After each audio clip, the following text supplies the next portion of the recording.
ഇന്ന് ഞാൻ ചെയ്തെടുക്കുന്നത് പഴയൊരു നൈറ്റി വെച്ചിട്ട് 3 വയസ്സുള്ളൊരു കുട്ടിക്ക് വേണ്ടിയിട്ടുള്ള ഡ്രസ്സാണ്. അപ്പോൾ ഈ നൈറ്റീൻ്റെ സിബിൻ്റെ ഭാഗത്തുള്ള സ്റ്റിച്ചെല്ലാം പൊട്ടിയിട്ടുണ്ട്. അപ്പോൾ അതെല്ലാം ഒന്ന് അയച്ച് മാറ്റാം. ഈ ഒരു സിബ് ഈ ഒരു ഡ്രസ്സിലേക്ക് യൂസ് ചെയ്യുന്നില്ല, വേറെ ഡ്രസ്സും കൂടി ഈ ഒരു നൈറ്റി കൊണ്ട് തന്നെ ചെയ്തെടുക്കുന്നുണ്ട്. അപ്പോൾ അതിലേക്കാണ് യൂസ് ചെയ്യുന്നത്. അപ്പോൾ ഷോൾഡറിൻ്റെ ആ ഒരു ലെവലിൽ നിന്ന് ബോഡി പാർട്ടിലേക്ക് നമുക്ക് എത്രയാണോ ലെങ്ത്ത് വേണ്ടത് കുട്ടീൻ്റെ ഡ്രസ്സിന്, ആ ഒരു ലെങ്ത്ത് മാർക്ക് ചെയ്ത ശേഷം കട്ട് ചെയ്തെടുക്കാം. ബാക്കിയുള്ള ക്ലോത്ത് ഞാൻ ഇതുപോലെ മാറ്റി വെച്ചിട്ടുണ്ട്. ഈ ഒരു ക്ലോത്തിൽ കൊണ്ട് വീണ്ടും ഞാനൊരു ഫ്രോക്കും കൂടി ചെയ്തെടുക്കുന്നുണ്ട്. അപ്പോൾ അതിലേക്ക് വേണ്ടിയിട്ട് ആ സിബും കൂടി മാറ്റി വെച്ചിട്ടുണ്ട്. അപ്പോൾ ഇതിൻ്റെ സ്ലീവും കൂടി ഇതേപോലെ കട്ട് ചെയ്ത് മാറ്റി വെക്കാം. കുട്ടിക്ക് വേണ്ട ഡ്രസ്സിൻ്റെ ലെങ്ത്ത് മാർക്ക് ചെയ്യുമ്പോൾ നമ്മളിപ്പോൾ എത്രയാണോ ലെങ്ത്ത്, ഇപ്പോൾ 25 ലെങ്ത്ത് വേണ്ടെങ്കിൽ എക്സ്ട്രാ എടുക്കാൻ വേണ്ടി 2 ഇഞ്ചോ 3 ഇഞ്ചോ എക്സ്ട്രാ എടുക്കാൻ വേണ്ടി ശ്രദ്ധിക്കണം, തയ്യൽ തുമ്പ് കൂടാതെ. കാരണം ഇതിപ്പോൾ വലിയവരെ നൈറ്റിയാണ്, അപ്പോൾ നെക്ക് ലെങ്ത്ത് കൂടുതലായിരിക്കും. അപ്പോൾ കുട്ടീൻ്റെ നെക്ക് ലെങ്ത്ത് കുറവായതുകൊണ്ട് തന്നെ നമ്മൾ മുകൾ ഭാഗത്തുനിന്ന് ഇപ്പോൾ 5 ഇഞ്ചാണ് വലിയവരെ നെക്ക് ലെങ്ത്ത് എങ്കിൽ കുട്ടിക്ക് 3 വേണ്ടതെങ്കിൽ മുകൾ ഭാഗത്തുനിന്ന് 2 ഇഞ്ച് കട്ട് ചെയ്ത് മാറ്റേണ്ടി വരും.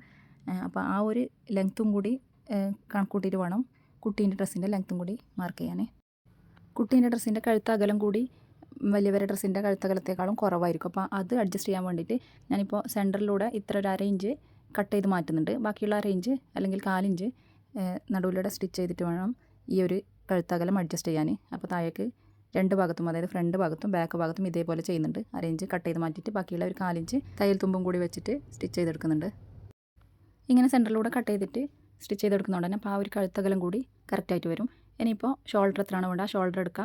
അതേപോലെ ആം ഹോൾ എത്ര വേണം കുട്ടിക്ക് ആ ഒരു ആം ഹോളും കൂടി എടുക്കുക. ചെസ്റ്റ് വിഡ്ത്ത് എത്രയാണോ വരുന്നത് അതിൻ്റെ കൂടെ തയ്യൽ തുമ്പും കൂടി കൂട്ടിയിട്ട് മാർക്ക് ചെയ്ത് കൊടുക്കുക. ഇപ്പോൾ ഞാനിവിടെ 6 ഇഞ്ചും പിന്നെ 1.5 ഇഞ്ച് തയ്യൽ തുമ്പും കൂടി കൊടുക്കുന്നുണ്ട്. വേസ്റ്റിൻ്റെ വിഡ്ത്ത് എത്രയാണ് വരുന്നത് ആ ഒരു വിഡ്ത്തും അതിൻ്റെ കൂടെ തയ്യൽ തുമ്പും കൂടി മാർക്ക് ചെയ്ത് കൊടുക്കുക. ഇനി ഇത് മൊത്തത്തിൽ താഴേക്ക് വരെ വരച്ച് കൊടുക്കുക. താഴെ എത്രയാണോ വിഡ്ത്ത് വരുന്നത് ആ ഒരു മൊത്തം വിഡ്ത്താണ് എടുക്കുന്നത്. താഴെന്ന് 1 ഇഞ്ച് മുകളിലേക്ക് മാർക്ക് ചെയ്ത ശേഷം ഒന്ന് ഷേപ്പ് വരാൻ വേണ്ടിയിട്ട്, തൂങ്ങി നിൽക്കാതിരിക്കാൻ വേണ്ടിയിട്ട് 1 ഇഞ്ച് മുകളിലേക്ക് മാർക്ക് ചെയ്ത ശേഷം ഷേപ്പ് ചെയ്തെടുക്കാം. ഇനി മാർക്ക് ചെയ്തതിലൂടെ തന്നെ കട്ട് ചെയ്തെടുക്കാം. ഇപ്പോൾ ഫ്രണ്ട് ഭാഗത്ത് നമ്മളിപ്പോൾ കട്ടിട്ട് കൊടുത്ത ശേഷം അറ്റാച്ച് ചെയ്യുന്നതാണല്ലോ ചെയ്യുന്നത്, ആ ഒരു രീതിയിലല്ലാതെ ഈ ഒരു രീതിയിലും ചെയ്തെടുക്കുക. അതായത് ഫ്രണ്ട് ഭാഗത്ത് നെക്കിൻ്റെ ഭാഗം മാത്രം സ്റ്റിച്ച് ചെയ്തെടുത്ത ശേഷം ബാക്കിയുള്ള ആ ഒരു നെക്കിൻ്റെ ഭാഗത്തൊരു ഡിസൈൻ വരുന്നുണ്ടല്ലോ, ആ ഒരു ഡിസൈൻ്റെ ഭാഗം വരെ സ്റ്റിച്ച് ചെയ്ത് കൊടുക്കുക. ബാക്കിയുള്ള ഭാഗം സ്റ്റിച്ച് ചെയ്യാതെ ഇതേപോലെ വിടാം. അപ്പോൾ ഫ്രണ്ടിലൊരു പ്ലീറ്റ് പോലെ വരും. അങ്ങനെ വേണമെങ്കിലും ചെയ്തെടുക്കാം. ഞാനിപ്പോൾ ആ ഒരു രീതിയിൽ ചെയ്തെടുക്കുന്നില്ല. നമ്മളിപ്പോൾ ആദ്യം കട്ട് ചെയ്ത് മാറ്റി വെച്ചിട്ടുള്ള സ്ലീവിൻ്റെ ഒരു ഭാഗം ഉണ്ടല്ലോ, നൈറ്റീൻ്റെ സ്ലീവിൻ്റെ ഭാഗം, ആ ഒരു സ്ലീവിൻ്റെ ഭാഗത്തു നിന്നാണ് ഞാനിപ്പോൾ ഇതിന് വേണ്ടിയിട്ടുള്ള കൈക്കുഴിൻ്റെ ഭാഗം കവർ ചെയ്യാൻ വേണ്ടിയിട്ടുള്ള പീസെല്ലാം കട്ട് ചെയ്തെടുക്കുന്നത് ഈ ഒരു ഭാഗത്തു നിന്നാണ്. ഇപ്പോൾ ഇതേപോലെ മാർക്ക് ചെയ്തിട്ട് ആം ഹോൾ ഇതേപോലെ വെച്ചിട്ട് മാർക്ക് ചെയ്തിട്ട് എക്സ്ട്രാ പീസ് കട്ട് ചെയ്തിട്ട് അടിച്ചെടുക്കുന്നതാണ്.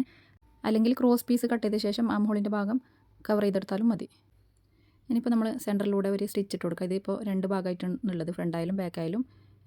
നടുവിലൂടെ കട്ട് ചെയ്തെടുത്തുകൊണ്ട് തന്നെ ഇങ്ങനെയാണ് വരുന്നത്. അപ്പോൾ ഇത് നല്ല ഭാഗം വെച്ചിട്ട് ഒന്ന് സ്റ്റിച്ച് ചെയ്ത് കൊടുക്കുക. ഇതിപ്പോൾ ഞാൻ സെൻറ്ററിലൂടെ സ്റ്റിച്ച് ചെയ്തെടുത്തിട്ടുണ്ട്. ഇനി ആം ഹോളും കൂടി ഫിനിഷ് ചെയ്തെടുക്കുക.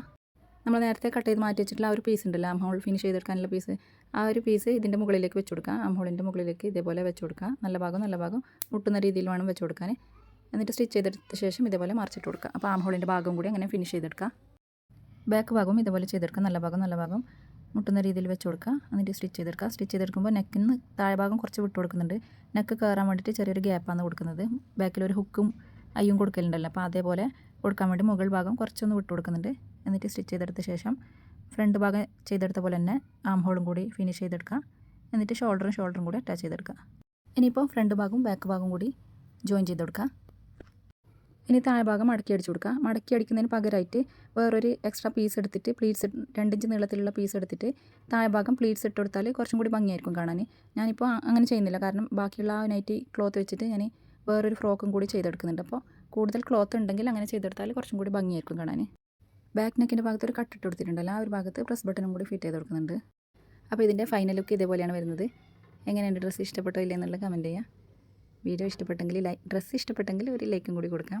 പിന്നെ ഇതിൽ പറയുന്ന അത്രയും ബുദ്ധിമുട്ടൊന്നുമില്ല, ഇത് ചെയ്തെടുക്കാൻ വളരെ ഈസിയാണ്. ഒന്ന് പഴയ മാക്സി ഉണ്ടെങ്കിൽ ഒന്ന് ചെയ്ത് കൊടുക്കുക, അപ്പോൾ മനസ്സിലാവും എത്ര ഈസിയാണെന്നുള്ളത്.